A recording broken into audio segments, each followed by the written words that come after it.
ॐ सच्चिदानन्दरूपाय विश्वोत्पत्त्यादिहेतवे तापत्रयविनाशाय श्रीकृष्णाय वयं नमः। गुरुर्ब्रह्मा गुरुर्विष्णु गुरुर्देव महेश्वर गुरुर्साक्षात् परब्रह्म तस्मै श्रीगुरवे नमः। जेहि पर कृपा करहि जन जानी कबीर जिनर चावै वाणी मोरी सुधारी सो सबवाती जासु कृपा नहीं कृपा गाती। ओम हराय नमः। ओम परमात्मने नमः।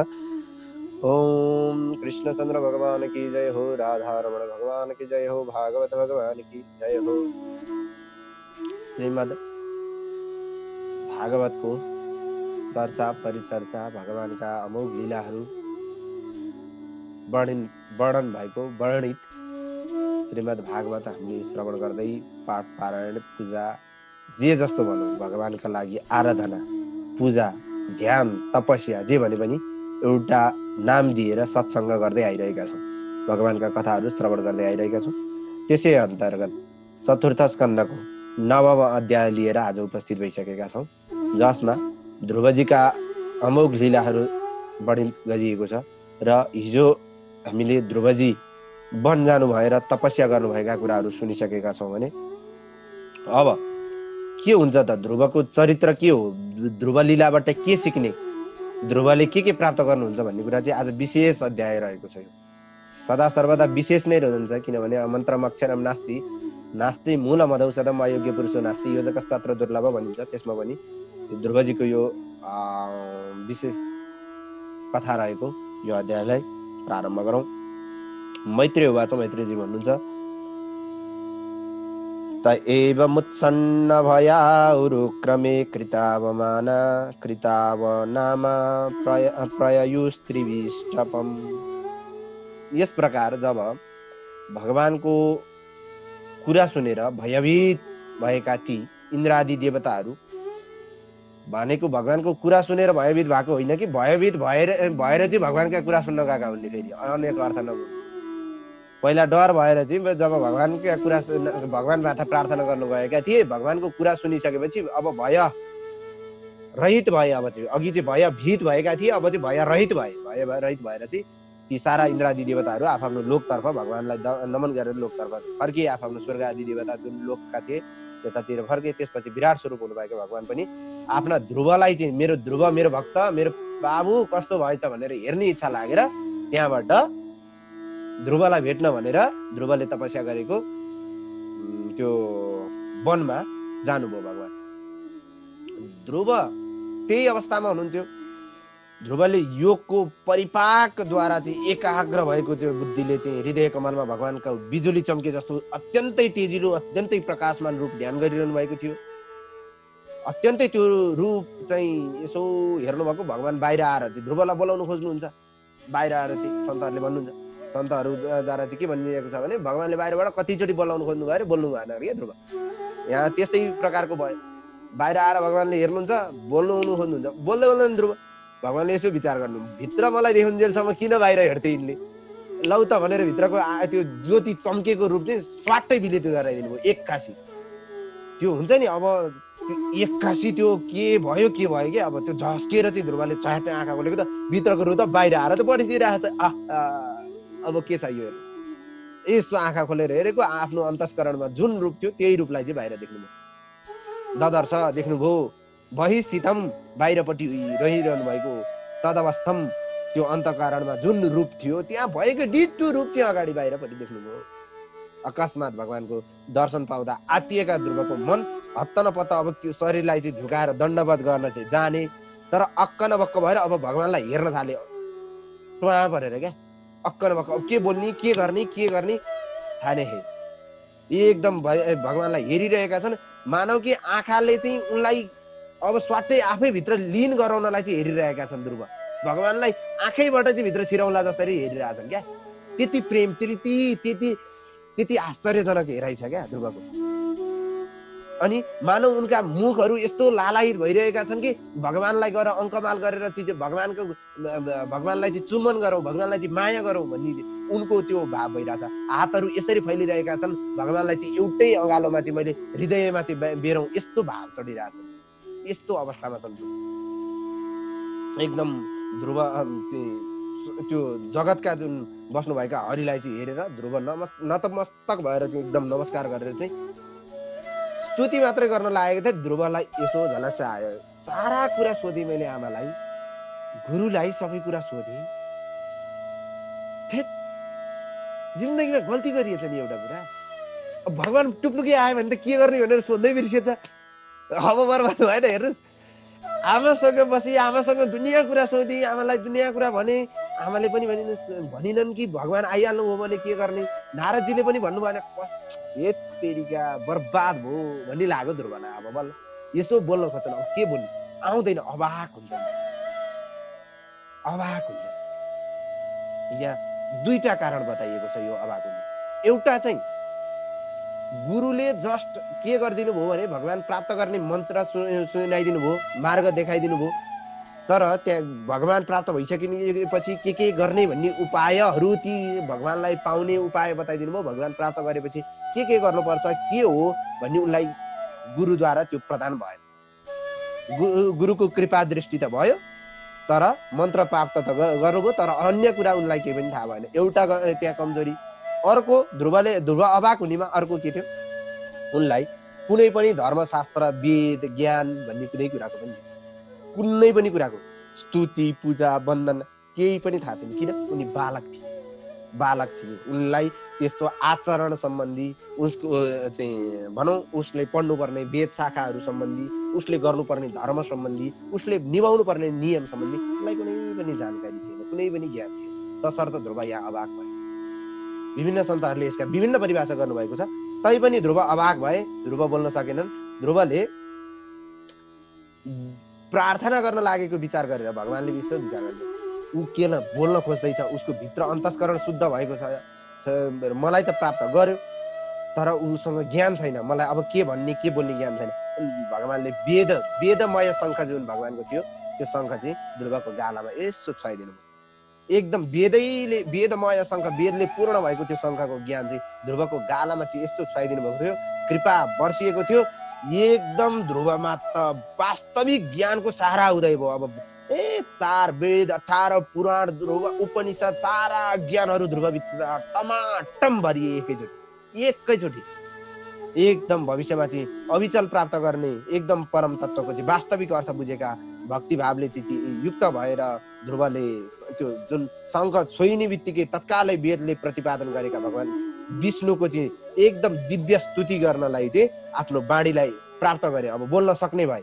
त्यसपछि चारैतिर व्याप्त भएका भगवान, कीर्तिशाली भगवानको स्तुति गर्न थाले। भन्नुहुन्छ ध्रुव, योन्तः प्रविश्य मम वाचमिमां प्रसुप्तां सञ्जीवयत्यखिल शक्तिधरः स्वधाम्ना अन्यास्तहस्तचरणश्रवणत्वगादीन् प्राणान् नमो भगवते पुरुषाय तुभ्यम्। जसले मेरो अन्तस्करणमा प्रवेश गरेर सुसुप्त अवस्थामा रहेको मेरो बाणीलाई, मेरा हातलाई, मेरा घुँडाहरूलाई, मेरा इन्द्रियहरूलाई, भनौँ सारा मेरा शरीरका पाठ पूर्जालाई चाहिँ जसले चलाउनु भयो, जसले बिउजाउनु भयो, त्यस्ता सर्वशक्तिशाली, सर्व अन्तर्यामी, सबैका हृदय कमलमा बस्नु भएको हुने भगवानलाई कोटि कोटि नमस्कार छ। एउटा कतै सुनेको थिएँ, तिमीले बाणी बोल्न सिकायौ, यस्ता तरिकाको कविताहरू सुनेको थिएँ मैले। तिमीले बाणी बोल्न सिकायौ, तिमीले नै हात चल्न सिकायौ आदि गरे भन्ने खोजेको। यहाँ ध्रुवले यही प्रकारको स्तुति गरिरहनु भएको छ, यही कुरा बताउन खोजेको छ। ध्रुवले यहाँबाट 12वटा श्लोकहरू प्रयोग गरेर भगवानको स्तुति गर्नुहुन्छ। किन? यसको रिजन छ। किनभने ध्रुवलाई भगवानको दर्शन हुनुभन्दा अगाडि जब गुरु नारदजीको दर्शन भएको थियो, नारदजीले एउटा मन्त्र दिनुभएको थियो, द्वादशाक्षरी मन्त्र, अर्थात् 12 अक्षरको मन्त्र। उनीले गुरुलाई दक्षिणा त केही पनि दिन सकेनन्। याद गरिनुहोस्, जबसम्म गुरु दक्षिणा दिँदैन तबसम्म केही पनि हुनेवाला छैन। तसर्थ नारदजीलाई गुरु दक्षिणा दिन नसकेपछि गुरुले दिनुभएको मन्त्रलाई नै मैले श्लोक बनाएर म चाहिँ गुरु दक्षिणाको रूपमा स्वीकार्छु, आजदेखि यही नै मेरो गुरु दक्षिणा भयो भनेर द्वादशाक्षरी मन्त्रलाई 12 वटा श्लोक बनाएर रचना गर्नु। ठक्क 12 वटा श्लोक यहाँदेखि गर्न थाल्नु। 12 वटा श्लोक छ। एकदमै भगवानसँग एकदमै उनले चाहिँ अन्तर हृदयमा एकदम स्थित हुनुभएका हे भगवान, सर्व अन्तर्यामी स्थित हुनुभएका, सबैलाई चलाउनेवाला, सबैका प्राणी जगतमा चाहिँ सर्व अन्तर्यामी हुनुभएका हे भगवान, हजुर नै चैतन्य स्वरूपमा हुनुहुन्छ। हजुर नै भित्र प्रवेश गरेर चाहिँ शरीरलाई चाहिँ चैतन्य बनाइदिनु भएको छ। तसर्थ हजुरलाई नमो नमः, एकदमै नमो नमः भनेर चाहिँ ध्रुव यहाँबाट स्तुति गर्न थाल्नुहुन्छ। सर्व अन्तर्यामी तत्त्व केवल हजुर नै हुनुहुन्छ, हजुर बाहेक दोस्रो कोही पनि छैन। बोल्ने जुन तत्त्व दिनुभएको छ, खाने जुन तत्त्व दिनुभएको छ, आँखाले देख्ने जुन तेज दिनुभएको छ, कानले सुन्ने जुन तेज दिनुभएको छ, हातले हिँड्ने जुन तेज दिनुभएको छ, त्यो त्यस्ता दिनुहुनेवाला भित्र हृदयमा बसेर चलाइरहनु भएको छ। त्यत्तिकै दिएर मात्र फुत्त हात मात्रै दिँदा त नचल्नु पर्ने नि त। ईश्वरको त्यहाँ सारूप्यता भनौँ, त्यहाँ ईश्वरले चाहिँ त्यहाँ कुनै शक्ति प्रयोग नगर्ने हो भने त मुर्दा पनि त चल्नु पर्ने हो। मुर्दा त चल्दैन त, मुर्दा भएर बसेको। जब ईश्वरले त्यहाँबाट त्यो आत्मा तत्त्व भन्ने कुरा निकाल्दिनुहुन्छ तब चल्दैन। जब माथिसँग इन्टरनेट, जब चाहिँ त्यो भनौँ इन्टरनेटले चाहिँ मोबाइलसँग जोडिँदैन तबसम्म कुनै पनि कुरा जाने आउने हुन्छ, हुँदैन। जब इन्टरनेटमा जोडिन्छ फुत्तु जान्छ। हो त्यस्तै हो ईश्वरसँग जोडिएको कनेक्सन। उसँग जोडिन्जेल ठिक छ, टचमा हुन्जेल ठिक छ, जब उसँग डिस्कनेक्ट भयो अनि केही पनि चल्दैन। हो यही कुरा बताउनु भएको थियो। तपाईँले मेरो शरीरमा टच गरुन्जेल ठिक छ, शरीरलाई चाहिँ इन्टरनेट दिउन्जेल ठिक छ, मेरो शरीर चल्यो। जुन दिन तपाईँले त्यो चलाउनु छोडिदिनुहुन्छ त्यो दिन त मुर्दा भएर बस्छ, छैन केही। तसर्थ त्यस्ता प्रभु हजुरलाई नमस्कार छ। हे भगवान, त्रिगुणात्मिका शक्तिद्वारा हजुरले यो जुन संसार सृष्टि गर्नुहुन्छ, संसारका पदार्थभित्र आफू प्रवेश गर्नुहुन्छ र त्योभन्दा भिन्न पनि फेरि आफै बस्नुहुन्छ। संसारभित्र त्यहाँभित्र पनि आफै बस्नुहुन्छ र त्यहाँभन्दा भित्र पनि बाहिर पनि आफै बस्नुहुन्छ।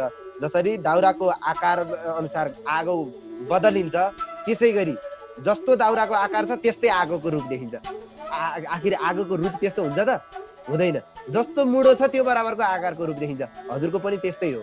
मेरो शरीरमा प्रवेश गर्नुभयो भने मेरा आकारको भगवान हुनुहुन्छ, अर्को शरीरमा प्रवेश गर्नुभयो भने अर्को आकार। एउटा भाँडोमा चाहिँ पानी लियो, त्यो थोरै पानी राखेर किसिम किसिमका भाँडो राख्यो भने, गिलासा राख्यो भने त्यो पानीको आकार फरक हुन्छ, कचौरामा राख्यो भने त्यसको फरक हुन्छ, डेक्चीमा राख्यो भने त्यसको आकार फरक हुन्छ। त्यस्तै त हो आगो। एउटा सानो झिल्को, एउटा सानो छेस्कोमा पर्यो भने त्यस्तै आकृतिको हुन्छ, एउटा ठुलो मुडोमा पर्यो भने त्यस्तै आकृतिको हुन्छ। तसर्थ भगवान हजुर पनि फरक फरक आकृति धारण किन गर्नुहुन्छ भन्दा त्यो फरक फरक शरीरमा गएर बस्नुहुन्छ, फरक फरक कुरामा गएर बस्नुहुन्छ। तसर्थ हजुरको यो फरक स्वरूप हुनु हजुरलाई नमन छ। ध्रुवले स्तुति गरिरहनु भएको छ। हे दीनवत्सल, शरणमा आउनुभएका कसैलाई पनि हजुरले चाहिँ त्यो अनादर गर्नुहुन्न। शरणागत हुनुभएका सबैको आजसम्म कल्याण नभएको भन्ने रेकर्डै छैन। ब्रह्माजीलाई सृष्टि गर्नु पूर्व हजुरले नै ज्ञान दिनुभएको हो। संसार सृष्टि गर्नको लागि पृथ्वीको उद्धार पनि हजुरले नै गर्नुभएको हो। मुक्ति चाहनेको लागि मुक्तिको आश्रय स्थल हुनुभएका हजुरलाई, हजुरका चरण कमलमालाई चाहिँ कसले बिर्सन सक्छ? कसले ध्यान नगर्ला? कसले चाहिँ बिर्सेला? हे प्रभु, जन्म मरण मात्र भुक्त गराउने कल्प वृक्ष जस्तै भक्तहरूको चाहिँ इच्छा आफै जानेर पुरा गरिदिनु हुने। हे प्रभु, भगवत प्रति चाहिँ धर्म अर्थ काम मोक्ष जे चाहन्छ, जसले जेको लागि चाहिँ पूजा गर्छ तिनलाई त्यही बराबरको दिनुहुने, जसले जे चाह्यो त्यही नै दिनुहुने। हे प्रभु, हजुरलाई कोटि कोटि नमन छ। हे प्रभु, जब मानिसहरूले चाहिँ भगवत प्राप्ति बाहेक यदि कसैले अन्य अर्थ काम आदि विषयको चाहना गरेर चाहिँ यदि हजुरलाई पूजा गर्छन् भने हजुरको माया शक्तिद्वारा तिनीहरू मोहित हुन्छन् र मुर्दा शरीर त्यो शरीर उपयोग गरेर चाहिँ विषय आसक्तिमा फस्छन्। यदि हजुरको भक्ति बाहेक, हजुरको प्राप्ति बाहेक अरू कुनै यदि उसले सोध्छ भनेदेखि, हजुरलाई ध्यान गरेर पनि यदि त्यस्तो कुरा सोध्छ भनेदेखि, अब ज्ञान भइसक्यो नि त, सारा कुरा बोध भइसक्यो ध्रुवलाई। यस्तो विशिष्ट प्रकारको वेदान्त ज्ञान छोड्नु भएको छ यहाँ। त्यो 12 वटा श्लोक त यो कुरै नगर्दिनु। 12 वटा श्लोक त यति अमूल्य, यति मन्त्र छन् यसमा, यति वेदान्त छन्, विशिष्ट ज्ञान छ यसमा। हे स्वामी, सम्पूर्ण प्राणीहरूलाई चाहिँ हजुरको चरण कमलको ध्यान र हजुरको भक्तको कथा श्रवणबाट चाहिँ आनन्द प्राप्ति हुन्छ। यदि हजुरको चिन्तन गर्छन्, यदि कसैले हजुरको चाहिँ ध्यान गर्दछन्, हजुरको चाहिँ स्वरूपको ध्यान गर्दछन्, हजुरमा नै आनन्द यदि खोज्छन् भने त्यसैले मात्रै हजुरलाई प्राप्त हुन्छ। हजुरभन्दा इतर यदि कसैले खोज्छ भने त्यो जति मूर्खको होला, त्यो जति जिउँदो भएर पनि मुर्दा तुल्य शरीर अरूको होला। हजुरको चिन्तन नगर्ने को होला र प्रभु? यहाँ हजुरको चरण कमलको ध्यान, हजुरको कथा श्रवण, हजुरको गुणानुवादको श्रवणले कति आनन्द प्राप्त हुन्छ भन्ने कुरा त्यसैको रस आस्वादन गर्नेलाई मात्रै थाहा हुन्छ। चिनी खानीलाई थाहा हुन्छ कि चिनीको गुल्य कस्तो छ भन्ने, मह खानीलाई थाहा हुन्छ कि मह कति मिठो छ भन्ने। मह नै नखाने कुरा, मह नै कहिले नखाएको मान्छेलाई यो यति मिठो छ भनेर कसरी व्याख्या गर्ने त? केही तुलना हुन्छ? हुँदैन। तसर्थ हजुरको चिन्तन गर्न मन लाग्नु पर्यो, हजुरको भक्ति गर्न मन लाग्नु पर्यो। त्यो हजुरको भक्तिमा लागिसकेको मान्छे त्योबाट विमुख हुन को चाहन्छ र प्रभु? एकचोटि मह चाटिसकेको मान्छे, एकचोटि चाहिँ मिठो मानिसकेको मान्छे अब मह छड्नु को चाहन्छ र? हजुरको त्यो मधुर, त्यो भक्ति मधुर, त्यो कथा अमृत कसले छोड्न सक्छ र प्रभु? हे अनन्त भगवान, निरन्तर हजुरतर्फ प्रभावित हुने प्रेमले युक्त भएको चित्त चाहिँ महात्माहरूसँग चाहिँ मेरो सङ्गत होस्, मैले त्यस्तो पाऊँ। हजुरसँग चाहिँ हजुरसँगको सङ्गतद्वारा चाहिँ हजुरको कथा, गुणानुकथा, अमृतमय पान चाहिँ मैले बारम्बार सुन्न पाऊँ, जसले गर्दा मेरो मुक्ति सम्भव छ, जसले गर्दा मेरो मोक्ष सम्भव छ। हजुरसँग मोक्ष प्राप्त गर्नुभन्दा अगाडि महात्माहरूसँग मेरो सङ्गत होस्, किनभने जसद्वारा मैले कुनै ज्ञान आर्जन गर्न सकौँ, जसद्वारा मैले हजुरका कथा श्रवण गर्न सकौँ। हे प्रभु, हे भगवान, हे कमलनाभ, हजुरको चरण कमलको चाहिँ सुगन्धमा मुग्ध भएका भक्तहरूको सङ्गत गर्ने मानिसहरू, अत्यन्तै प्रिय लाग्ने व्यक्ति, मरणशील यो शरीरसँग सम्बन्धी पुत्र, घर, धन सम्पत्ति, पत्नी, पति आदिको चाहिँ वास्ता किन गरेर बस्छन् अब उनीहरू? हजुरको भक्तिमा चाहिँ एक दिन तल्लीन भयो भने उनीहरूलाई त्यो कुरा भए पनि नभए पनि कुनै वास्तै छैन, पास्तै छैन, आनन्द रमण भइसकेका हुन्छ। हजुरको यदि कथामा यदि रुचि राखेर त्यो हजुरको भक्तिमा चाहिँ उनीहरू तल्लीन भयो भने त्यस्ता हुन्छन् प्रभु। हे अजन्मा परमेश्वर, हे अजन्मा भएर पनि हजुर जन्म गर्नुहुन्छ। पशु, वृक्ष, पंक्षी, देवता, सर्प, दैत्य, मनुष्यहरूले चाहिँ व्याप्त एकदम सदात्मक स्थूल सत्व के अरे सूक्ष्म तत्व होइन, स्थूल तत्व, महत तत्व आदि अनेक तत्वहरूबाट बनेको हजुरको यो विराट स्वरूपलाई चाहिँ कसले जान्दछ, कसले बुझ्दछ? यदि मैले चाहिँ केही जान्दछु कि, मैले चाहिँ केही बुझ्दछु कि, हजुरको स्वरूपमा म चाहिँ लाग्न सक्छु कि श्रुति आदिको बाणीद्वारा चाहिँ हजुरको बुझ्न नसकिने त्यो स्वरूप छ। हे परम प्रभु, हे परम पद, हजुरभन्दा बाहेक अरू केही पनि जान्दैन, देख्दा पनि देख्दिनँ, म केही पनि बुझ्दिनँ प्रभु। अहिले त हजुरकै स्वयं हजुरकै स्वरूपलाई मात्रै मैले जानिरहेको छु। कल्पान्त एत दखिलम जठरेण गृह्णन् सेते पुमान स्वदृगनन्त सखस्तदङ्गे। हे परम पुरुष, जो परम पुरुष हजुरको चाहिँ कल्पको अन्त्यमा त्यो सम्पूर्ण लोकहरूलाई चाहिँ आफ्नो पेटभित्र लीन गरेर शेषनागलाई साथमा लिएर शेषनागकै काखमा शयन गर्नुहुन्छ, जसको नाभि रूप सागरमा चाहिँ उम्रिएको सुवर्णमय कमलको चाहिँ गर्भ, त्यो जुन कमलको चाहिँ गर्भमा चाहिँ तेजमय ब्रह्मा उत्पन्न गर्नुभयो, त्यस्ता भगवान हरि हजुरलाई चाहिँ नमस्कार गर्दछु। हे प्रभु, हजुर नित्य मुक्त, परिशुद्ध, सर्वज्ञ, आत्मा, निर्विकार, आदि पुरुष, ऐश्वर्यशाली एवं त्रिगुणात्मिका मालिक हुनुहुन्छ, यो संसारकै मालिक हुनुहुन्छ। हजुर नै अखण्ड चित्त भक्ति शक्तिद्वारा चाहिँ बुद्धिका अवस्थाहरूको अवलोकन गर्नुहुन्छ। हजुर नै लोकपालका लागि, लोकपालन गर्नका लागि विभिन्न यज्ञ अधिष्ठात्री देवता, लोकका अधिष्ठात्री देवता आदि लोकान्तरमा चाहिँ विभाजित भएर आफैलाई भिन्न भिन्न रूपमा चाहिँ रूप प्रदान गर्नुहुन्छ, भिन्न भिन्न स्वरूपमा हजुर रहनुहुन्छ। त्यस्ता विभिन्न नाममा नाना प्रकारको रूप आदि लिनुहुने त्यस्ता हजुरलाई नमस्कार छ। हजुरबाट नै एकदम परस्परमा चाहिँ विरुद्ध एकदम विशुद्ध स्वभाव भएका विद्या, अविद्या आदि अनेक शक्तिहरू निरन्तर क्रमैले प्रकट भइरहेका छन् होइन। म जगतको चाहिँ कारण, अखण्ड अनादि अनन्त आनन्दमय निर्विकार ब्रह्म रूप त्यस्ता हजुरको शरणमा पर्दछु होइन।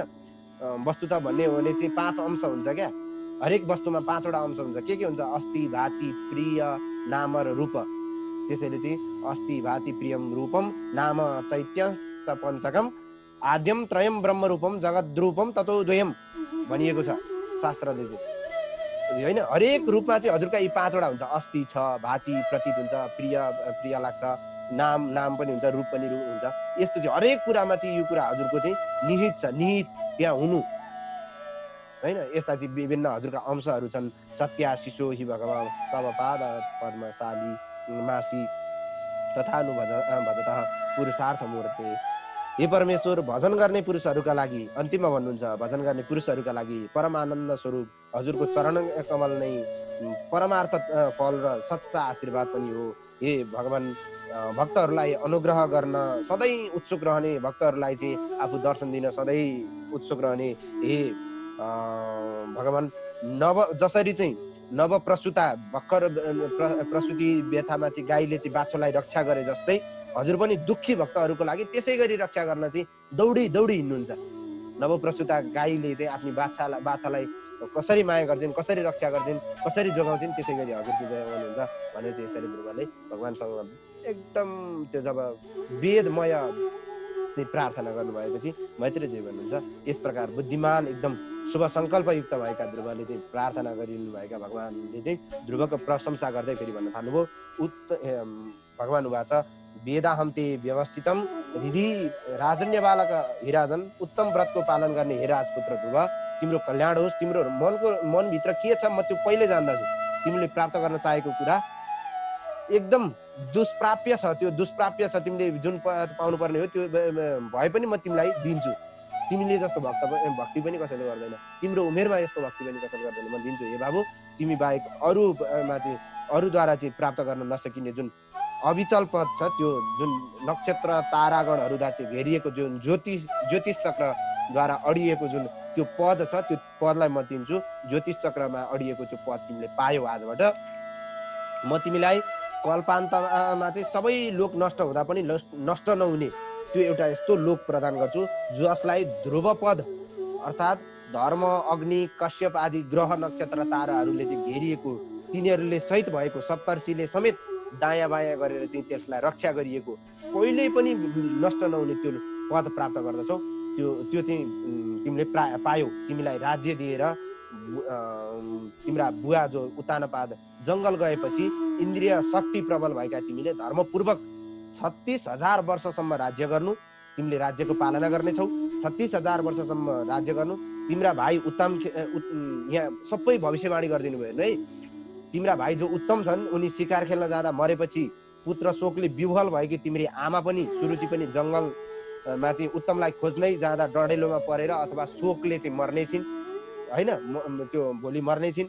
इष्टमाम यज्ञ हृदयम, जब भूलोकमा उत्तम दक्षिणा भएका चाहिँ यज्ञहरूद्वारा चाहिँ यज्ञ पुरुष मेरो स्वरूपलाई चाहिँ पूजा गरेर श्रेष्ठ योग्य वस्तुहरूको भोग गरिसकेपछि तिमीले चाहिँ धेरै धेरै यज्ञान्तर गरेर र प्रजाहरूको चाहिँ सुखपूर्वक पालन गरिसकेपछि अन्तिममा मलाई स्मरण गर्नेछौ, मलाई सम्झिनेछौ। त्यसपछि तिमी ऋषिहरूभन्दा माथि रहेको त्यो लोक जुन परम लोक छ, जुन कहिले नाश नहुने त्यो वन्दनीय मेरो लोकमा मेरो पदलाई सम्झिँदै जानेछौ र तिम्रो इच्छा जहाँ पुगेको मान्छेको कहिले पनि पुनर्जन्म हुँदैन, फर्केर आउँदैन, त्यस्तो पद प्राप्त गर्नेछौ भनेर चाहिँ भगवान्ले वरदान दिनुभयो। मैत्रेयजी भन्नुहुन्छ यस प्रकार पूजा गरिरहनु भएका भगवान् विष्णुले चाहिँ ध्रुवद्वारा पूजा गरिरहनु भएका विष्णुले ध्रुवलाई आफ्नो पद प्रदान गरेर हेर्दा हेर्दै त्यहाँबाट अन्तर्ध्यान भएर आफ्नो लोकमा जानुभयो। भगवान् विष्णुको चरण सेवाद्वारा चाहिँ इच्छा अनुसारको वर प्राप्त गरेर पनि ध्रुव खुसी हुनु भएन।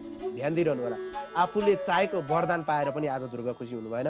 विदुरजी भन्नुहुन्छ आश्चर्य लाग्यो विदुरजीलाई, यहाँ मायापति भगवानको दुष्प्राप्य पदलाई पनि प्राप्त गरेका छन्। हरिको चरणकमलको पूजाद्वारा एउटै जन्मद्वारा पनि प्राप्त गरेर चाहिँ तत्त्वको ध्रुव त्यत्रो पाएर पनि यहाँ आफूलाई चाहिँ अकृतार्थ किन माने, उनले चाहिँ आफूलाई किन खुसी मानेन, जसले कहिले नपाउने पद पाइरहेका छन् भनेर ध्रुव विदुरजीले शङ्का व्यक्त गरिसक्दा फेरि मैत्रेयजी भन्नुहुन्छ सौतेनी माता सुरुचिको वचनबाणद्वारा पीडित भएका ध्रुवले वचनबाणको सम्झना गरी मुक्तिदाता भगवानलाई मोक्षको चाहना गरेनन्। मोक्ष चाहना गर्नु पर्थ्यो, जसलाई पाएर फेरि नजन्मिनु पर्ने कामना गर्नु पर्थ्यो, तर उनले के मागे, उनी धुक्कार मान्दै आफूलाई दुःखी हुँदै के भन्छन्, अनेक जन्ममा गरिएको विभिन्न साधु सन्तले गुरुले पहिला भन्नुभएको थियो नि त, कस्ता कस्ता कठिन कठिन हाड हड्डी ख्याउने ऋषिहरूले तपस्या वर्षौँ वर्ष तपस्या गर्दा नपाइने परम पद बनाएको थियो, तर मैले हेर्नुहोस् त आएको ध्यान गरेको 6औं महिनामै मैले पाएँ।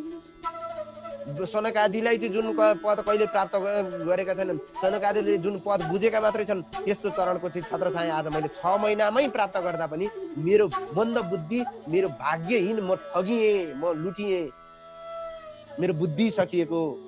किनभने मैले कहिले नाश नहुने त्यो भगवानको अविनाशी त्यो चाहिँ चरण माग्नु पर्ने, प्रभुमा मिलन माग्नु पर्ने, प्रभुको भक्ति माग्नु पर्ने, अन्तिममा मैले के मागे? नाशवान सांसारिक विषय भोग मागे। किन नाशवान हो कि होइन? राज्य त नाश हुन्छ भनेको छ। भोलि ध्रुवपद प्राप्त हुने त्यो भगवानले वरदान दिनुभएको छुट्टै कुरा छ। तर भगवानसँगै मिल्ने कुरा चाहिँ चाहनु पर्ने। मैले के विषय वासना मागे, मैले के राज्य मागिरहेको होला, मैले के इच्छा गरेको होला, थुक्क मेरो जिन्दगी, धिक्कार मेरो जिन्दगी, यो टाइपको भावले चाहिँ ध्रुवले यहाँ भनिरहनु भएको छ। अरूको उत्कर्षण सहन गर्न नसक्ने, तलै खसाल्न खोज्ने इन्द्रियका अधिष्ठाता देवताहरूले चाहिँ मेरो बुद्धि दूषित गराए। मेरा बुद्धि दूषित गराउने तिनै देवता हुन् जसले उन्नति, अरूको उन्नति देख्न सक्दैनन्। ती आहारिसे देवताहरूले मेरो बुद्धि भ्रष्ट बनाइदिए। त्यसैले मैले देवर्षि नारदको सत्य कुरालाई ग्रहण गरिन, देवर्षि नारदको सत्य वचनलाई चाहिँ मैले मानिन, स्वीकारिन। अनि आज मैले के मागी त के मागी? उही बाउको राज्य मागी। के मागी? यत्रो तपस्या गरेर भगवान पाएँ, के मागी? धिक्कार छ मेरो। भगवानको त्यो माया शक्तिले मलाई छेक्यो। म मायामा परेँ। निराएको मानिस आफू भित्रै संसारमा चाहिँ आफू भित्रै निराएर चाहिँ स्वप्नमा चाहिँ संसार देख्छ, अद्वितीय भगवानलाई प्राप्त गर्छ, सारा प्राप्त गर्छ। अनि झल्यास बिउजिँदाखेरि चाहिँ सारा रोग पीडितद्वारा भइरहेको हुन्छ। झल्यास बिउजिँदा केही नै नपाएको जस्तो मैले यही सांसारिक सुख भोग्दा सपना देख्न चाहेँ, म सपनामा रमाएँ। म धिक्कार छ मेरो जिन्दगी। यसरी आफूले आफूलाई धिक्कार्न थाल्नु हो। मैले ध्रुव लोक माग्नु, मरिसकेको मानिसलाई उपचार गर्नु चाहिँ व्यर्थ भयो। ध्रुव लोक मारे, अब म यो जिन्दगीमा मरिसक्छु, मरेर गएर ध्रुव लोक प्राप्त गर्ने। हेर्नुहोस् त, मरिसकेको मान्छेलाई उपचार दिएर के काम? मलाई त्यस्तै भयो। यहाँ हेर्नुहोस् त, मैले ध्रुव लोक माग्नु भनेको के हो? मरिसकेको मानिसलाई चाहिँ उपचार गर्नु जस्तै व्यर्थ हो। जन्म मरण निवर्त भगवान मालिकलाई प्राप्त गरेर पनि, कठिन तपस्याद्वारा खुसी बनाएर पनि म अभागीले संसारै मागे, यही दुःख मागे, यही मागे। स्वराज्यम यच्छतो मौढ्यान मानो मे दीक्षितो गतः। के भन्छन्? अहो दुःखको कुरा छ। दरिद्र व्यक्तिले एकदम राजासँग चाहिँ एकदम खुसी भएका राजाले ल के माग्छस् भनेर चाहिँ एकदम एउटा गरिबलाई, केही कहिल्यै के ऊ नगरेको गरिबलाई चाहिँ एकदम ठुला राजा जे मागे पनि दिन्छस्, तँलाई राज्य माग्छस् भने दिन्छस् भनेको, हजुर 2 मुठी कनिका दिनुहोस् न भनेर एउटा भाषा गोविन्द आएन भने भयो। के नपाए? ल हेर्नुहोस् त, राजासँग माग्न गएको छ, 2 मुठी कनिका माग्ने हो, राज्य दिन्छु भनेको छ। त्यो परम पदलाई प्राप्त गरिसकेपछि त मैले उहाँसँग मिल्न चाहनुपर्ने, उहाँकै आनन्द भक्ति चाहनुपर्ने। तर के मागे? त्यही त्यो भिखारीले चाहिँ, त्यो गरिब दरिद्रले चाहिँ 2 मुठी कनिका राजासँग मागे जस्तो मागे। मेरो जिन्दगी चाहिँ का छ भनेर चिन्तना गर्नुहुन्छ। यसरी मैत्रेयले भन्छ, हे प्रिय विदुर, इच्छा गरे अनुसारको वस्तु पाउनाले पनि समृद्ध भएका त्यो भगवानको चाहिँ हरेक कुरा प्राप्त गरेका ती ध्रुवको मनमा पनि यस्ता प्रकारको कुनै त्यो सन्तोष भएन। किनभने भगवानलाई नै प्राप्त गरिसकेपछि संसारका यी सारा कुराहरू मिथ्या लाग्नु स्वाभाविक हो। यी सारा कुरामा मन लाग्दैन। जसरी मरेको मान्छे फर्किएर आयो भने भन्ने कुरामा विश्वास हुँदैन, त्यसै गरी राजा उत्तानपादले पनि अब ध्रुव फर्किएर आउँदैछन् भन्ने कुरा चाहिँ जो त्यहाँ आएका सैनिकहरूले गाउँमा हल्ला भइदिएको थियो, त्यो कुरालाई चाहिँ विश्वासै मानेनन् उनले। भनेको कतैबाट चाहिँ अब ध्रुव फर्किँदैछन् भन्ने कुरा उनले सुनिसकेपछि उनलाई विश्वासै लागेन। म अभागीको यस्तो भाग्य कहाँ छ र आज भगवान प्राप्त गर्न गएको ध्रुवलाई चाहिँ मैले कसरी पाउला भनेर भनिसकेपछि उत्तानपादले पहिला देवर्षि नारदले भनेको कुरा सम्झिए। त्यसपछि ध्रुवलाई चाहिँ ध्रुव आएको कुरामा उनलाई विश्वास लाग्यो, फर्किए होला नि पक्कै भन्ने लागेर चाहिँ गदगद भएर त्यो जसले समाचार ल्याए नि त्यहाँ राजाको छेउमा जसले समाचार ल्याएको थियो उसलाई चाहिँ बहुमूल्य आहार दिएर पठायो। यी हारम प्रदान महाधनम, एकदम बहुमूल्य आहार प्रदान गरिदिए, प्रादात दिए। त्यो जसले समाचार राजालाई सुनाएको थियो खुसी भयो कि गदगद भयो। उनी छोरालाई चाहिँ हेर्न उत्सुक भएका राजा उत्तानपाद एकदम राम्रो घोडा, एकदम सुनौला आभूषणहरू लिएर मन्त्रीहरूका साथमा स्वागत गर्नका लागि त्यहाँ नगरबाट निस्किए। ब्राह्मण, कुल पुरोहित, बुढा पाका, शङ्ख ध्वनि बाजा बाजा गाजा साना। तपाईहरुलाई यहाँ के भयो भन्ने लागेको होला। अहिले म भन्छु यसको राज। ध्रुवलाई जसले पहिला त्यागेका थिए, आज ध्रुवलाई काखमा लिनलाई लाज मान्ने मान्छे आज स्वागत गर्न किन गए बाजा बजाउँदै? म भन्छु अहिले एकछिन सुनिरहनुहोस्, पछाडि आउँछु। जब राजा उत्तानपादकी महारानी जो सुरुचिरे सुनीति थिए, उनीहरू पनि गानाले सुशोभित भएर आफू पनि रथमा पालकीमा चढेर ध्रुवलाई लिन भनेर नगरतर्फ भए। भगवानको चरण स्पर्शले चाहिँ सम्पूर्ण बन्धु बान्धव के अरे पापहरू चाहिँ नष्ट भएका ती बन्धु बान्धवहरू पनि एकदम आउँदै गरेका ती पुत्र समान ध्रुवलाई चाहिँ खोज्दै एकदम हेर्न चाहिँ किन आयो भन्ने भएर चाहिँ हिँडे। किन आज सारा यिनीहरू लागिरहेका छन् थाहा छ? संसारमा हरेक व्यक्तिलाई खुसी बनाउन प्रयत्न कहिले नगर्नु। एउटै व्यक्तिलाई खुसी बनाउनु, संसारका हर व्यक्ति खुसी हुन्छ। यो सूत्र हो। यहाँ किन आज उत्तानपाद भन्दा उत्तानपादलाई पनि चलाउने मान्छे, उत्तानपादको हृदयमा बस्ने मान्छे नै खुसी बनाइसकेपछि उत्तानपाद त खुसी नहुने कुरै छैन। संसारमा यदि कसैलाई खुसी बनाउनु छ भने त्यो परम पद प्राप्त गर्ने भगवान हरिलाई खुसी बनाउनु, संसार तपाईको पछाडि दौडिन्छ। तर एउटा व्यक्तिलाई खुसी बनाउन थाल्नुभयो भने त्यो व्यक्ति खुसी भइसक्दा अर्को व्यक्ति रिसाइसक्छ। आज सारा व्यक्ति ध्रुवको पछाडि खुसी भएर दौडिरहेका छन्। यो हो राजको कुरो, यो हो असली कुरो। एउटा व्यक्तिलाई खुसी बनाउन थाल्नुहोस्। तपाईँ याद गरिरहनुहोस्, जिन्दगीमा भौतिक शरीरमा लिइसकेपछि एउटा दिदीलाई खुसी बनाउँदा बहिनी रिसाउने, बहिनीलाई खुसी बनाउँदा दिदी रिसाउने, दाइलाई खुसी बनाउँदा भाइ रिसाउने, भाइलाई खुसी बनाउँदा दिदी रिसाउने। यही क्रमले नातावाद कृपावादमा चाहिँ यदि एउटालाई खुसी बनाउन थाल्नुभयो भने अर्को रिसाउँछ। तर यी सबैलाई चलाउनेवाला मालिक भगवान नारायणलाई खुसी बनाउनुहोस्, सारा खुसी भएर तपाईँको पछाडि दौडिन्छ, सारा तपाईँको पछाडि लाग्छ। यो हो सूत्र। यहाँ यही सूत्रले काम गरेको हो। भगवान हरिलाई एउटा एक साधे 100 साधे, एउटा साध्नु अरे एउटा वस्तुलाई चाहिँ साध्नु अरे सारा लाखौं वस्तुहरू आफै साधिन्छन् अरे। तर एउटा वस्तुलाई चाहिँ राम्रोसँग साध्नु पर्यो। साध्नु भनेको त बुझ्नुहुन्छ नि, बुझाउनु, रिजाउनु, खुसी बनाउनु, बुझ्नु, त्यसलाई चिन्नु, त्यसलाई चाहिँ बुझ्न सक्नु क्या। त्यसरी चाहिँ आज ध्रुवको पछाडि सारा दुनियाँ खुसी भएर पछाडि लाग्यो। जब त्यसपछि उत्तानपादले पनि बारम्बार त्यहाँ चाहिँ सारा मन्त्रीहरूका साथ बाजा आदि बजाएर चाहिँ बारम्बार त्यो नगरहरूलाई चाहिँ जति सक्दो छिटो हुन्छ पार गर्दै चाहिँ ध्रुवलाई लिएर गएका। बाटोमा ध्रुवलाई भेटी अङ्कमाल गरेर चाहिँ आफ्ना आँसुद्वारा ध्रुवको शरीर सारा भिजाइदिए, ध्रुवलाई नुहाइदिए। एकदम अश्रुधारा त्यहाँ बग्यो। किन? वर्षौपछि भनेको केही समयपछि बच्चा कालमा हराएको छोरो भेटिएको छ।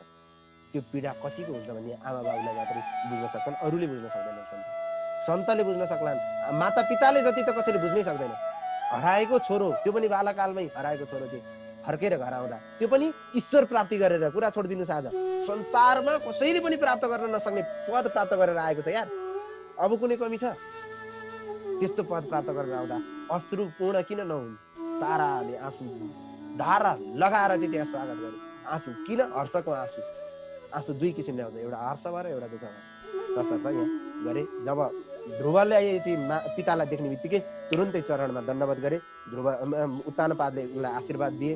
एकदम कुशल प्रश्नहरू गरे, सन्चै बिसन्चै के भयो कसो भयो त्यहाँ प्रश्न गरिसकेपछि उनले आमाहरूलाई गएर ढोगे। त्यसमा पनि सन्तहरूले भन्ने गर्नुहुन्छ कि सौतिनी आमालाई पहिला ढोगे अरे के। किन भन्दा तपाईँ नै मेरो गुरु हो, तपाईँ नै सबैभन्दा पहिलो गुरु त मेरो लागि तपाईँ हो, पहिलो मार्गदर्शक त तपाईँ हो भनेर सौतिनी आमालाई ढोगे भन्नुहुन्छ सन्तहरूले। तर यहाँ भागवतमा चाहिँ दुवै आमालाई एक साथमा ढोगिएको कुरा आएको छ। त्यहाँ सौतिनी आमालाई पहिला ढोग्नुभयो या पछि ढोग्नुभयो भन्ने कुरा चाहिँ आएको छैन। तर यहाँ यो कुराले चाहिँ पुष्टि गर्छ, यो कुरा चाहिँ सत्य हो भन्छ कि सौतिनी आमालाई पहिला ढोगेको कुरा। किन भनेदेखि सौतिनी आमाले उनलाई पहिला अङ्कमाल गरेर आशीर्वाद दिएकी छिन्। सौतिनी आमाले यहाँ हेर्नुहोस् त, दोस्रो 46औं श्लोकमा भनिहाल्छन्, सुरुचिले एकदम चरणमा झुकेका ती ध्रुवलाई चाहिँ प्रेमपूर्वक उठाएर अङ्कमाल गर्दै आँसुले चाहिँ कण्ठ अवरुद्ध हुँदाहुँदै पनि एकदम चिरञ्जीवी भएस् भनेर चाहिँ वरदान दिनुभयो। चिरञ्जीवी भएस् भनेर चाहिँ आशीर्वाद दिनुभयो सौतिनी आमाले। भनेपछि पक्कै पनि ध्रुवले पहिला सौतिनी आमालाई ढोग्नुभयो। हेर्नुहोस्, आज जिन्दगीमा पहिला उपेक्षा गर्ने मान्छेलाई आज ध्रुवले ढोगिदिँदा ती आमाको हृदयमा के भयो होला? जसलाई आफूले त्यागेको थियो आज आफूलाई पहिला सम्मान दिइरहेको छ। त्यति गर्न सक्नुहोस् क्या। तपाईँ त्यो हुनुहोस् जसले आफूलाई उपेक्षा गर्छ, जसले आफूलाई त्याग्छ, उसलाई पहिला प्रायोरिटी दिनुहोस्। आफ्नै आमा त आफ्नै आमा हुनुहुन्छ। सौतिनी आमालाई पहिला ढोगिदिनु भयो। माता तपाईँ नै हो मेरो मार्गदर्शक, माता तपाईँ नै हो मेरो गुरु भनेर ढोगिदिनु। यो भावले ढोग्नु। यस्य प्रसन्न भगवान। यहाँ जसको मित्रता सन्तोष जस्ता भगवानले चाहिँ भगवान हरिको खुसी बनाउनु भयो, त्यस्ता व्यक्तिले संसारका सबै मान्छेलाई नतमस्तक बनाइदिन्छन्। मैले अघि नै भनेको सूत्र यही हो, जसले हरिलाई खुसी बनायो उसको अगाडि सारा संसार खुसी भएर नतमस्तक हुन्छ, उसको अगाडि सारा संसार खुसी। यदि एउटा व्यक्ति खुसी बनाउन थाल्नुभयो भने व्यक्ति खुसी नहोला, एउटा खुसी हुने ठाउँमा अर्को खुसी होला, के होला, अर्को दुःख होला। तर हरिलाई खुसी बनाउनु भयो भने यस्य प्रसन्न भगवान, जोसँग चाहिँ भगवान प्रसन्न हो उसको चरणमा चाहिँ सारा संसार एकदम सारा त्यहाँ मित्रतावाद भयो। सारा भइसकेपछि अङ्कमाल गरेर सारा प्रेम विह्वल भएर चाहिँ ध्रुव उत्तम सबैजना चाहिँ त्यहाँ आँसु धारा बगाइरहे। ध्रुवकी आमा सुनीतिले पनि प्राणभन्दा प्यारो छोरालाई चाहिँ अङ्कमाल गरिन्। ध्रुवको अङ्गस्पर्शले एकदम आनन्दित भएकी ती आमा पुत्र वियोगले जुन पीडा प्राप्त भएको थियो त्यो पीडा त्यागिन्। हे विदुरजी, यस समयमा चाहिँ वीर सन्तान ध्रुवलाई चाहिँ जन्माउने सुनीतिको आँखाबाट निस्केका त्यो आनन्दजन्य हर्षद्वारा चाहिँ एकदम आफ्नो शरीरका सारा अङ्गहरू भिजे। आफैले रोएको ध्रुवलाई प्राप्त गर्दाखेरि कति आनन्द प्राप्त होला। हिजो ध्रुवले छोडेर जाँदा कति पीडा भएकी थिइन्, यत्रो 6 महिना उनले कति पीडा भएकी थिइन् हो। त्यो बिर्सिएर आज ती पीडा सारा बगाउनको लागि आँसु बगाएर सारा शरीरका अङ्ग चाहिँ उनले भिजाइदिन्, आफ्नो अङ्ग भिजे। महारानी सुनीतिलाई चाहिँ प्रशंसा गर्दै मान्छेहरूले भन्न थाले, धेरै समयसम्म चाहिँ नदेखिएका हजुरका छोरा ध्रुवले चाहिँ भाग्यले चाहिँ पुनः प्राप्त भएका छन्। यिनले चाहिँ सबैको दुःख नाश गर्नेछन्, जय जय होस् भन्दै चाहिँ पृथ्वी मण्डलमा यिनले पालना गर्नेछन्। यिनको चाहिँ कीर्ति बढ्नेछ। यिनले चाहिँ योगीहरूलाई पनि दुर्जन भएको त्यो मृत्युलाई पनि जितेका छन्, जित्नेछन् र सम्पूर्ण दुःखको नाश गर्ने भगवान हरिलाई प्राप्त गरेका छन्। यिनले निरन्तर हरिको पूजा गरेका छन्। यिनले यस प्रकार नगरवासीद्वारा चाहिँ ध्रुवको स्तुति गरेको सुनेपछि राजा उत्तानपादले पनि भाइ उत्तम सहित सारा राजकुमार चाहिँ ध्रुवलाई चाहिँ प्रेमपूर्वक हात्तीमा राखेर नगरमा प्रवेश गराउनु भयो। ठाउँमा अब कसरी प्रवेश गयो भन्दा स्वागत भयो। ठाउँमा एकदम विभिन्न प्रकारका तोरण, ध्वजा, केराका खम्बा, सुपारीका वृक्ष, मोतीका धागो झुन्याइएका आँपको पालुवा, वस्त्र, लाभा आदि माला आदिले चाहिँ सारा नगर सुशोभित भएको, अलङ्कृतद्वारा सारा पर्खार नगरमा बत्तीहरू बलेका सारा चाहिँ स्वागत गर्न चाहिँ चिक्क भएका चारैतिर सजाइएको त्यो सहर भनौँ दीपावली जस्तो चाहिँ माहौल भइसकेको। फुल चारै पुष्प ध्रुव आउने बाटाभरि फुल बिछाइरहेको, एकदम सफा चट सारा चन्दन आदिका त्यहाँ चाहिँ बास्नाहरू छर्किएको, पर्फ्युम आदि छर्किएको, लाजा अक्षता फुलहरूले चाहिँ सारा उपहार उत्सव मनाइरहेको त्यो अवस्थामा चाहिँ ध्रुवलाई बाटोमा स्वागत गर्न सारा उपस्थित भएका छन्। त्यो नगरका चाहिँ ध्रुवलाई हेर्न स्त्रीहरू एकदम प्रेमपूर्वक, कोही मातृवात्सल्यले, कोही प्रेमपूर्वक वात्सल्यले, कोही मित्रताको भावले चाहिँ उपस्थित भएका छन्। साराले पुष्पवृष्टि गर्दै ध्रुवलाई स्वागत गरे, मधुर गीत गाउँदै ध्रुवलाई स्वागत गरे। ध्रुवलाई लिएर उत्तानपादले आफ्नो राज्यमा प्रवेश गरे। यसरी पिताजीद्वारा अत्यन्तै प्रेमपूर्वक बहुमूल्य मणिद्वारा चाहिँ युक्त भएको महलमा चाहिँ उत्तमले चाहिँ स्वर्गमा देवता बसे जस्तै बसेर चाहिँ आनन्द त्यहाँभित्र बस्न थाले।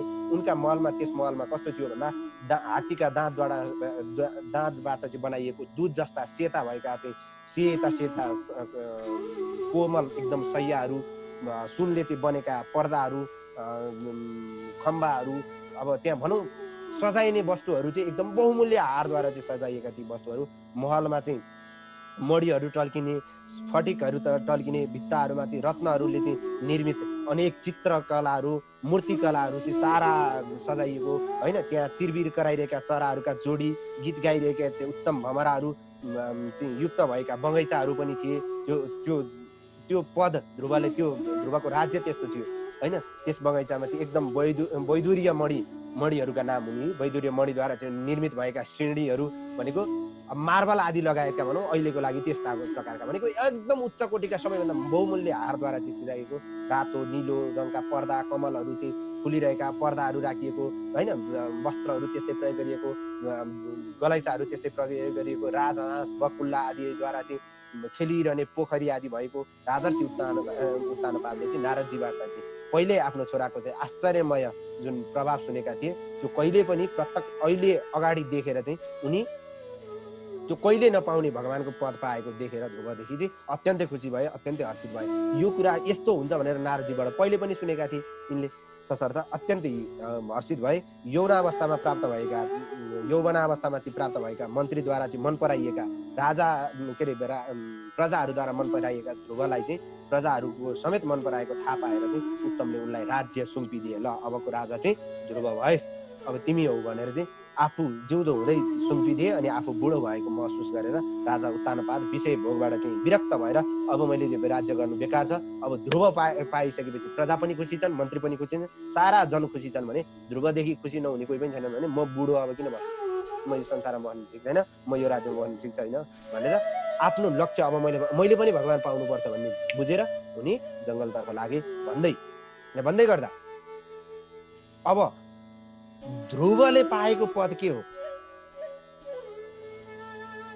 ध्रुवले पाएको पद त्यो अविनाशी पद हो।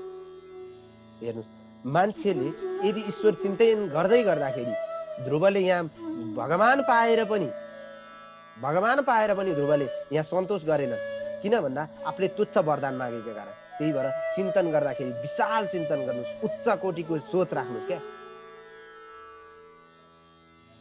उद्देश्य के लिनु? उडी छुनु चन्द्र एका भनेर देवकोटाले भन्नुहुन्थ्यो क्या हो। उद्देश्य आफ्नो चिन्तन एकदम उच्च कोटिको राख्नुहोस्। यहाँ चन्द्रमालाई छुनुस् भन्नुको मतलब चन्द्रमा गएर छुनु मात्रै यो बताउन खोजेको होइन। यहाँ भगवान पाइसकेपछि भगवानसँग मिल्नु सक्नुपर्ने, भगवानको पदलाई प्राप्त गर्नुपर्ने, भगवानकै चरणमा चाहिँ मिल्नुपर्ने, भक्ति प्राप्त गर्नुपर्ने। ध्रुवलोक भगवानको लोक भन्दा पर रहेको लोक प्राप्त गरे। के प्राप्त गरे? तसर्थ चिन्तन ईश्वरसँग यदि गरिन्छ, ईश्वरको चाहिँ भक्ति गरिन्छ भने त्यो बराबरको चाहिँ माग्ने क्षमता राख्नुहोस्, त्यो बराबरको चाहिँ गर्ने। सकिन्छ त अहैतुकी प्रेम गर्नुहोस्, त्यो बताउन खोजेको, अहैतुकी प्रेम गर्नुहोस्।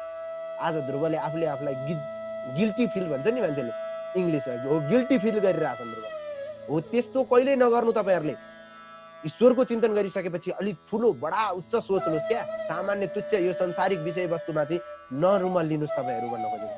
कुनै आसक्ति भाव राखेर भगवानको ध्यान नगर्नुहोस्, यो बताउन खोजेको।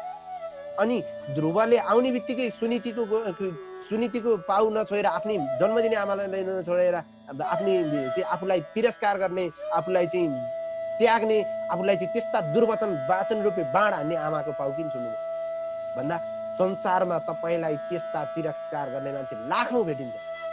पहिला तिनीहरूलाई जित्नुहोस् भन्नुको मतलब तिनीहरूले जुन कुरामा तपाईँलाई उपेक्षा गरेका छन् त्यो कुरामा प्रगति गरेर देखाइदिनुहोस्। के अनि सुरुचिले आँसु बगाउँदै के अरे आशीर्वाद दिनु परेन चिरञ्जीवी भएस् भनेर। उसलाई पिट्ने होइन, उसँग विरोध गर्ने होइन, उसँग जुझ्न जाने होइन, उसलाई जितेर देखाउनुहोस्। उसले भनेको कुरालाई चाहिँ हेर्नुहोस् त, आज सुरुचिसँग उनले जुधेकै भए पनि उनी जेठा थिए, उनले त्यो राज्य पाउँथे, जसरी पनि पाउँथे। नारदजीले त कतिचोटि फर्काउने पनि प्रयत्न गरेको। त्यो नारदजीले फर्काउन प्रयत्न गरेको भनेको के हो? कच्चा छ कि हृदय, भगवान त पाउँछु भनेर हिँड्यो, बालक बुद्धि छ भन्दा होइन, दृढ भक्ति छ कि छैन परीक्षा गरेको। क्या परीक्षामा पास भयो। तपाईँ पनि दृढ भक्ति गर्नुहोस्, हरेक कुरा तपाईँको अगाडि प्राप्त हुन्छ, हरेक कुरा पाइन्छ। संसारमा जसले उपेक्षा गर्छ उसको चरण पहिला छोइदिनुहोस्। किन? प्रगति गरेर मार्ग निर्देशन गर्नु। आमा कति राम्रो बाटो देखाइदिनु भनेनन् ध्रुव। हेर्नु उत्तानपाद आज ध्रुवको दर्शन गरेर चाहिँ आज कति हर्षित भयो। हेर्नु उत्तानपाद भनेको जीवात्मा। मैले यिनीहरूको नामको अर्थ पहिले बताइसकेको छु। अनि अर्को कुरा, ध्रुवलाई त्यहाँ मैले अघि नै पनि भने, ध्रुवलाई बाली भगवानको प्रार्थना गर्ने बेला किन बाका आएन भन्ने कुरा त मैले अघि नै पनि भनिहालेँ। जबसम्म ज्ञान हुँदैन, जबसम्म वेद आदिको ज्ञान हुँदैन, गुरुको सान्निध्यता पाएर पनि मजाले गुरुसँग भएका ज्ञानहरू चाहिँ आफूले हृदयमा जम्मा गर्न सकिएको छैन भने भगवान पाए पनि के गर्ने भन्ने कुरा ज्ञान हुनुपर्छ। तसर्थ भगवान पाइयो भने के गर्ने भन्ने कुरा बुझ्नको लागि ज्ञान हुनुपर्छ, भगवानका स्तुतिहरू याद हुनुपर्छ, भगवानसँग चाहिँ बोल्न सक्नुपर्छ, त्यो खालको चिजहरू बनाउन सक्नुपर्छ। अनि ध्रुवको अर्को एकदमै अद्भुत रहस्य के हो भने भक्ति उमेरले छेक्दैन। भगवान पाउनलाई उमेरले छेक्दैन। यो यहाँबाट लिने शिक्षा हो। कुनै पनि उमेरले चाहिँ भगवान पाइनलाई छेकिँदैन। भगवान पाउनको लागि ध्रुवले 5 वर्ष 6 महिनामा मात्रै भगवान प्राप्त गर्नुभएको हो। उमेरले कहिले पनि छेक्दैन। उमेरले नछेकेका कारण छेक्दैन भन्ने बुझेर हामीले हाम्रो उमेर अगाडिदेखि नै भक्ति गर्नुपर्दछ, सुरुदेखि नै भक्ति गर्नुपर्दछ। भोलि गरौँला भने केही आज, भोलि नराख गरिहाल आज, यो कुरा बुझ्नुपर्छ। भोलि गर्छु भनेर नराख्नुहोस्, भक्ति गर्न सुरु गर्नुहोस्। अहिलेदेखि नै भक्ति गर्न सुरु गर्नुहोस्। उमेरले छेक्दैन। हाम्रा नानी बाबु आदि लगायतका सारालाई भगवानको प्रति चाहिँ आस्थावान बनाउन सिकाउनुहोस्, आस्था जगाउन सिकाउनुहोस्।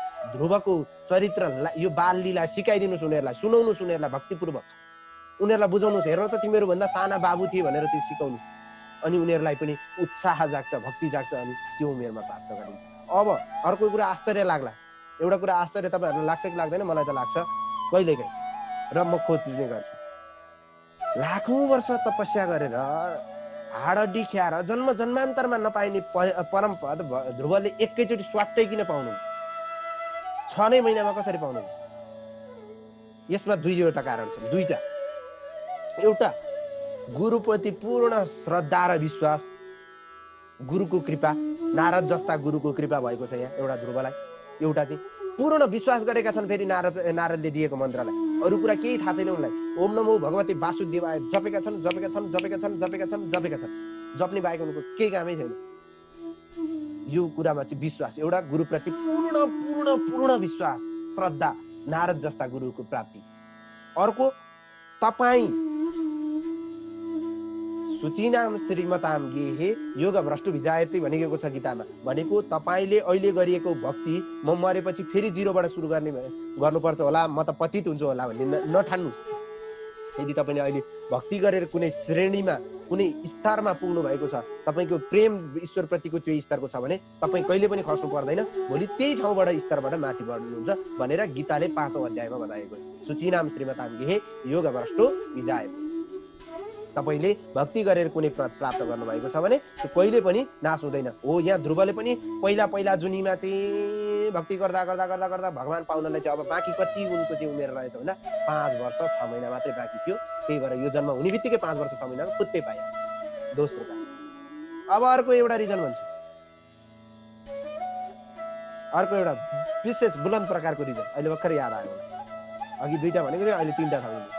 एउटा अर्को रिजन के हो भने, जब भगवान प्रति तपाईँ पूर्ण आस्था र विश्वासका साथ, पूर्ण आस्था र विश्वास, तपाईँ हामीलाई शङ्का हुनु भएन, हृदयमा यति पनि शङ्का बस्नु भएन। जब आस्था र विश्वासका साथ ईश्वरप्रति प्रेम गर्नुहुन्छ अनि ईश्वर फुत्तै पाइन्छ, 6 नै महिनामा पाइन्छ। तर तपाईँको विश्वास, तपाईँको भक्ति, तपाईँको त्यो चाहिँ के हुनु पर्यो? प्रगाढ हुनु पर्यो, विश्वास एकदम उच्च कोटिको हुनु पर्यो। ध्रुवको लेभलमा चाहिँ ध्यान गर्न सक्नु पर्यो, ध्रुवको स्थितिमा चाहिँ गर्न सक्नु, त्याग गर्न सक्नु पर्यो। उनले महल छोडेर हिँडेका होइन, उनलाई त्यो महलमा पनि त के सुख सयल त कम थिएन होला। राजाको छोरो हो, जे नै भए पनि सामान्य जनको भन्दा राजाको छोरोको उच्च भनौँ त्यो विषयवस्तुमा त उनले त धेरै कुरा पाएको हुन्छ। तर तुरुन्तै राज्य त्याग गरे। तपाईँले त्याग गर्न सक्नु पर्यो। त्यागको शिक्षा पनि यहाँबाट सिक्नु। त्याग गरेर जब जङ्गलमा जानुभयो, जङ्गलमा गइसकेपछि उहाँमा त्यो भक्ति, त्यो प्रेम चाहिँ यति दृढ भएर यति बढेर आइरहेको थियो, त्यो गुरुको कृपा पनि भएको थियो भन्ने। यसरी चाहिँ यसका वैज्ञानिक रहस्यहरू निकाल्दै यो रहस्यहरू चाहिँ हजुरहरूको जीवनमा पनि लागू गर्नुहोला र सबैलाई ध्रुवको जस्तै भक्ति प्राप्त होस् भन्दै यो भगवत परिचर्चा इति श्रीमद् भागवती महापुराणे पारमहंस्यां संहितायां चतुर्थ स्कन्धे ध्रुवराज्याभिषेक वर्णन नाम 9औं अध्यायमा गरिएको यो ध्रुवको राज्याभिषेक अन्तर्गतको सम्पूर्ण वर्णन यथामति यथाबुद्धि पूज्य गुरुवरका चरण कमलमा र भागवत भगवानका चरण कमलमा विश्राम। ओम अस्तु परिपूर्ण। श्री कृष्णार्पणमस्तु।